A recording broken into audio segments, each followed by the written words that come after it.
ایک گاؤں میں ایک آدمی رہتا تھا۔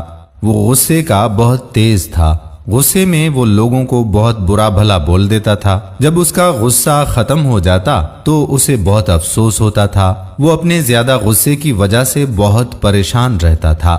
کچھ دنوں کے بعد اس کو ایک آدمی نے بتایا کہ دوسرے گاؤں میں ایک عالم رہتا ہے، وہ لوگوں کی مشکلات کو دور کرتا ہے، تم بھی ان عالم صاحب کے پاس چلے جاؤ۔ پھر اس کے اگلے دن وہ آدمی ان عالم صاحب کے پاس گیا اور بتایا کہ عالم صاحب، مجھے غصہ بہت آتا ہے، میری کچھ مدد کر دیں۔ عالم صاحب نے کہا کہ اب جب بھی تمہیں غصہ آئے تو جنگل میں جا کر کسی درخت میں ایک کیل ٹھونک دینا۔ آدمی نے کہا کہ عالم صاحب، یہ کیسا عمل ہے؟ عالم صاحب نے کہا کہ جیسا کہا ویسا کرو، انشاءاللہ تمہارا غصہ ختم ہو جائے گا۔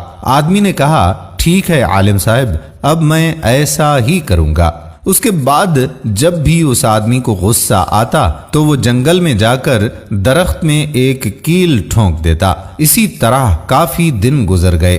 جب بھی اس کو غصہ آتا تو وہ جنگل میں چلا جاتا اور کیل ٹھونک دیتا۔ کچھ دن گزرنے کے بعد اس کا غصہ پہلے سے کم ہو گیا۔ اسی طرح ایک مہینہ گزر گیا اور اس کا غصہ بالکل ختم ہو گیا۔ اس نے اللہ کا شکر ادا کیا۔ پھر وہ ان عالم صاحب کے پاس گئے اور عالم صاحب کو کہا کہ آپ کا بہت بہت شکریہ، آپ کی وجہ سے میرا غصہ ختم ہو گیا۔ عالم صاحب نے کہا یہ تو اللہ کا فضل تھا، اب تم مجھے اس جگہ لے جاؤ جہاں تم نے کیل ٹھونکے تھے۔ وہ آدمی عالم صاحب کو جنگل میں اس درخت کے پاس لے آیا جہاں اس نے کیل ٹھونکے تھے۔ وہ درخت آدھا کیلوں سے بھر گیا تھا۔ عالم صاحب نے اس آدمی سے کہا کہ اب باری باری یہ سارے کیل نکالو۔ پھر اس آدمی نے باری باری وہ سارے کیل نکالے اور کہا کہ عالم صاحب، اب میں کیا کروں؟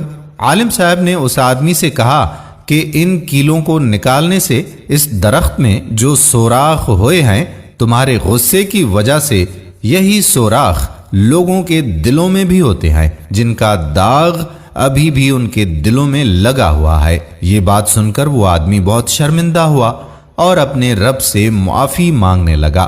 پھر اس نے ان سب لوگوں کو بلایا اور ان سے کہا کہ عالم صاحب نے میرے غصے والی عادت کو ختم کر دیا ہے، اور اب مجھے بہت افسوس ہے کہ میں نے آپ سب لوگوں کو اتنا مایوس کیا۔ میں بہت شرمندہ ہوں اور میں آپ سب لوگوں سے معافی مانگتا ہوں۔ جو میں نے آپ سب لوگوں کے ساتھ کیا ہے اس کی معافی دے دیں۔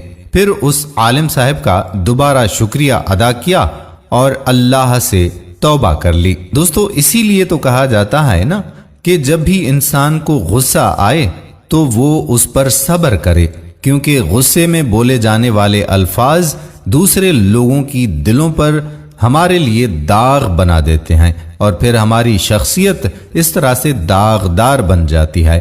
غصے کو اس لیے ہی تو اسلام نے حرام قرار دیا ہے، اور غصہ پی جانے والے کو ہی اصل میں مومن کہا جاتا ہے۔ امید کرتے ہیں کہ یہ چھوٹی سی بات آپ کو ضرور پسند آئی ہوگی۔ اگر ویڈیو پسند آئی ہو تو اپنے دوستوں احباب کے ساتھ شیئر ضرور کیجیے گا۔ آنے والی